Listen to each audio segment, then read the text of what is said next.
കേരളത്തിൽ ജീവിക്കുന്ന ഒരാൾ എന്ന നിലയ്ക്ക് പരിചയമുള്ള കുല എന്ന് പറയുന്നത് പൂവൻകുല, ഞാലിപ്പൂവൻ കുല, റോബസ്റ്റ് കുല ഇതൊക്കെയാണ്. അപ്പം ഉന്നത കുലം എന്ന് പറഞ്ഞിട്ട് ഒരു കുലമുണ്ടെന്ന് ഞാൻ വിശ്വസിക്കുന്നില്ല. അത് വിശ്വസിക്കാത്തതിൻ്റെ കാരണം എന്ന് പറയുന്നത് ഞാൻ അടിസ്ഥാനമാക്കുന്ന ഗ്രന്ഥം മനുസ്മൃതി അല്ലെന്നും വർണ്ണാശ്രമ ധർമ്മ വ്യവസ്ഥയല്ലെന്നും ഞാൻ അടിസ്ഥാനമാക്കുന്ന ഗ്രന്ഥം എന്ന് പറയുന്നത് അനിഹിലേഷൻ ഓഫ് കാസ്റ്റും ഇന്ത്യൻ ഭരണഘടനയൊക്കെ ആണ് എന്നുള്ളതാണ്.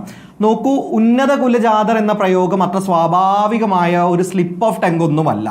ഉന്നത കുലജാതർ എന്ന് പറയുന്ന പ്രയോഗത്തിൽ തന്നെ അടിസ്ഥാനം എന്ന് പറയുന്നത് ചില മനുഷ്യർ ഉന്നത കുലമാണെന്നും ചില മനുഷ്യർ നികൃഷ്ട ജന്മമാണെന്നും നികൃഷ്ട കുലമാണ് എന്നുള്ളതാണ് ഉന്നത കുലജാതർ എന്ന് പറയുന്ന പ്രയോഗത്തിലുള്ളത്. ഇന്ത്യൻ ഭരണഘടന നമ്മളോട് പറയുന്നത് ഒരു ഉന്നത കുലവും ഇവിടെ ഇല്ലെന്നും കൃത്യമായി ഇവിടെ പൗരർ മാത്രമേ ഉള്ളൂ എന്നുള്ളതാണ് ഇന്ത്യൻ ഭരണഘടന വളരെ കൃത്യമായി കൊണ്ട് നമ്മളോട് പറയുന്നത്. അപ്പോൾ ഗ്രേഡഡ് ഇൻഇക്വാലിറ്റിയെ തിരിച്ചു കൊണ്ടുവരുന്ന രീതിയിലുള്ള ഇത്തരം പദപ്രയോഗങ്ങൾ മനസ്സിലെ ജാതീയതയെ തന്നെയാണ് തുറന്നു കാട്ടുന്നത് എന്ന കാര്യത്തിൽ യാതൊരു സംശയവുമില്ല. നോക്കൂ, ദളിതരെയും ആദിവാസികളോടും ഇത്രയും സ്നേഹമുണ്ടെങ്കിൽ അടുത്ത ജന്മത്തിൽ ഒരു ദളിതനോ ആദിവാസിയോ ആവാൻ വേണ്ടി ഇദ്ദേഹം ആഗ്രഹിക്കുമായിരുന്നല്ലോ. ഇത്തരത്തിലുള്ള ആളുകൾ ദളിത് ആദിവാസി സേവനങ്ങൾ ചെയ്തതാണ് എടുത്തു പറയുന്നത്. അംബേദ്കർ കൃത്യമായി പറയുന്നുണ്ട്, നിങ്ങൾ എന്ത് ദളിതർക്കും ആദിവാസികൾക്കും ചെയ്തു എന്നല്ല, സവർണ സമൂഹത്തെ പരിഷ്കരിക്കാൻ വേണ്ടി, അവരിലെ ജാതീയത ഇല്ലാതാക്കാൻ വേണ്ടി, അവരുടെ ഒളിഗാർക്ക് ഇല്ലാതാക്കാൻ വേണ്ടി നിങ്ങൾ എന്ത് ചെയ്തു എന്നുള്ളത് പറയണം എന്നുള്ളതാണ് ഡോക്ടർ BR അംബേദ്കറും കൃത്യമായി പറയുന്നത്. രണ്ടാമത്തെ ഒരു പ്രശ്നം എന്ന് പറയുന്നത് അദ്ദേഹം കൃത്യമായി പറയുന്ന ഒരു കാര്യം എന്ന് പറയുന്നത് ദളിതരും ആദിവാസികളും അടക്കമുള്ള ആളുകൾ ഈ വകുപ്പ് ഭരിച്ചതിൽ എഫിഷ്യൻസി ഇല്ല എന്ന് പറയുന്ന തെറ്റായ വാദമാണ് അദ്ദേഹം ഉന്നയിച്ചിട്ടുള്ളത്.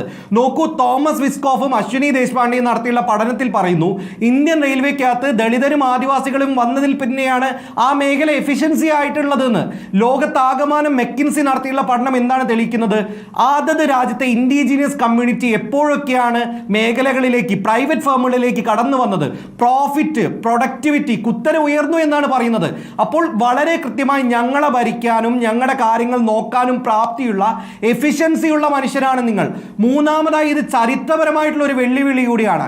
ഇവിടുത്തെ ബ്രിട്ടീഷുകാരോട് മാത്രമല്ല സ്വാതന്ത്ര്യ സമരം ഉണ്ടായിട്ടുള്ളത്, ഇവിടുത്തെ ജാതി മേധാവിത്വത്തിനെതിരെ കൃത്യമായ സ്വാതന്ത്ര്യ സമരം നമ്മൾ നയിച്ചിട്ടുണ്ട്. കാലാകാലങ്ങളായി 1000 വർഷക്കാലത്തോളം ഞങ്ങളെ ചൂഷണം ചെയ്ത് ചൂഷണ വ്യവസ്ഥ നിലനിർത്തിക്കൊണ്ട് പാടത്ത് ഞങ്ങളെ നുഖങ്ങളിൽ കെട്ടിയിട്ട് അത്തരത്തിലുള്ള സൽഭരണമാണല്ലോ, ഈ സദ്ഭരണം കാഴ്ചവെച്ച ജാതീയമായ ഒളിഗാർക്കിയോട് പൊരുതിയിട്ടാണ് ഞങ്ങൾ സ്വരാജ്യം എന്ന് പറയുന്ന ആശയത്തിലേക്ക് നീട്ടിയത്. ഇത് ഗാന്ധി കൃത്യമായി പറയുന്നുണ്ട്, ബ്രിട്ടീഷുകാരുടെ സദ്ഭരണമല്ല വേണ്ടത്, സ്വരാജ്യമാണ് വേണ്ടതെന്ന് മഹാത്മാഗാന്ധിയും കൃത്യമായി പറയുന്നുണ്ട്. ഇത്തരത്തിൽ സ്വരാജ്യത്തിന് വേണ്ടി പൊരുതി സ്വരാജ്യം നേടിയ ഞങ്ങളോടാണ് പറയുന്നത് വീണ്ടും നിങ്ങളെ നന്നാക്കാൻ. ഇത് ബ്രിട്ടീഷുകാർ പറഞ്ഞു പോയ വൈറ്റ് മാൻസ് ബേർഡന്റെ വാക്യാണ്. ഞങ്ങളെ സിവിലൈസ് ചെയ്യാൻ, ഞങ്ങളെ നന്നാക്കാൻ ബ്രാഹ്മിൺ വിഭാഗമോ നായിഡു വിഭാഗമോ വരട്ടെ എന്നാണ് പറയുന്നത്. ഇത്തരം സിവിലൈസേഷൻ മിഷനുകളിൽ ഒന്നും തന്നെ ഭരണഘടനയിൽ വിശ്വസിക്കുന്ന ഞങ്ങൾ വിശ്വസിക്കുന്നില്ല എന്നുള്ളത് തന്നെയാണ് കൃത്യമായി പറയുന്നത്. 4 ഇവിടെ വന്നിട്ടുള്ള സുരേഷ് ഗോപി വലതുപക്ഷ നിരീക്ഷകനായിട്ടുള്ള രാഹുൽ ഈശ്വർ സൂചിപ്പിക്കുകയുണ്ടായിട്ടുണ്ടായിരുന്നു. അദ്ദേഹം പറഞ്ഞിട്ടുണ്ടല്ലോ, ഒളിഗാർക്കിക്കായുള്ള ചില മേഖലകൾക്കകത്തേക്ക് ഇവർ കടന്നു വരട്ടെ എന്ന്. ഇതെന്ന് പറഞ്ഞ ഒരു 6 ആക്ക് സെറ്റപ്പ് അല്ല എന്നുള്ളത് രാഹുൽ ഈശ്വർ കൃത്യമായി മനസ്സിലാക്കണം. കോൺസ്റ്റിറ്റ്യൂഷൻ അനുമാനം ചെയ്യുന്ന കാര്യങ്ങളാണ് ആർട്ടിക്കിൾ 46 അടക്കമുള്ള കാര്യങ്ങളിൽ. സോഷ്യലി എഡ്യൂക്കേഷനലി ഒക്കെ ബാക്ക്വേർഡ് ആയിട്ടുള്ള കമ്മ്യൂണിറ്റീസിന്റെ അധികാരം എന്ന് പറയുന്നത് കോൺസ്റ്റിറ്റ്യൂഷണൽ മാൻഡേറ്റ് ആണ്. ഉന്നത കുലജാത സംവരണം എന്ന് പറയുന്നത് കോൺസ്റ്റിറ്റ്യൂഷൻ മാൻഡേറ്റ് അല്ല. അങ്ങനത്തെ ഒരു പദം കോൺസ്റ്റിറ്റ്യൂഷൻ ഒരിടത്തും ഉപയോഗിക്കുന്നില്ല എന്നുള്ളത് കൃത്യമായി മനസ്സിലാക്കണം. ഇന്ത്യക്കകത്ത് പിന്നെ രാഹുൽ ഈശ്വരെ പോലുള്ള ആളുകൾ എപ്പോഴും മാനിപ്പുലേറ്റ് ചെയ്തെന്ന് പറയുന്നത് ഞങ്ങളുടെ പൂർവികർ ചെയ്ത തെറ്റിന് ഇപ്പോഴത്തെ പരിഹാരം, അങ്ങനത്തെ ഒരു കാര്യമേ അല്ല നമ്മൾ പറയുന്നത്. ഇന്ന് ഇന്ത്യക്കകത്തെ കണക്കുകൾ എടുത്തു കഴിഞ്ഞാൽ ബ്രാഹ്മിൺ, ബനിയ, ക്ഷത്രിയ, കായത്സ് എന്ന് പറയുന്ന 4 സമൂഹമാണ് ജുഡീഷ്യറി അടക്കമുള്ള ഓരോ മേഖലയും ഭരിച്ചുകൊണ്ടിരിക്കുന്നത്.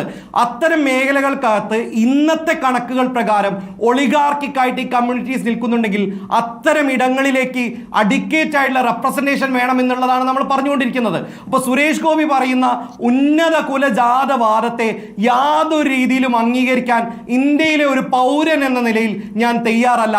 സുരേഷ് ഗോപിയും ഒരു പൗരനാണ്. അദ്ദേഹം ബ്രാഹ്മണനായ അടുത്ത ജന്മത്തിൽ ജനിക്കാൻ വേണ്ടി ആഗ്രഹിക്കുന്നത് കൊണ്ടുകൂടിയാണ് അദ്ദേഹം ഇത്തരം ജാതീയമായിട്ടുള്ള പരാമർശങ്ങൾ ഇപ്പോഴേ നടത്തുന്നത് എന്ന കാര്യത്തിൽ യാതൊരു സംശയവുമില്ല.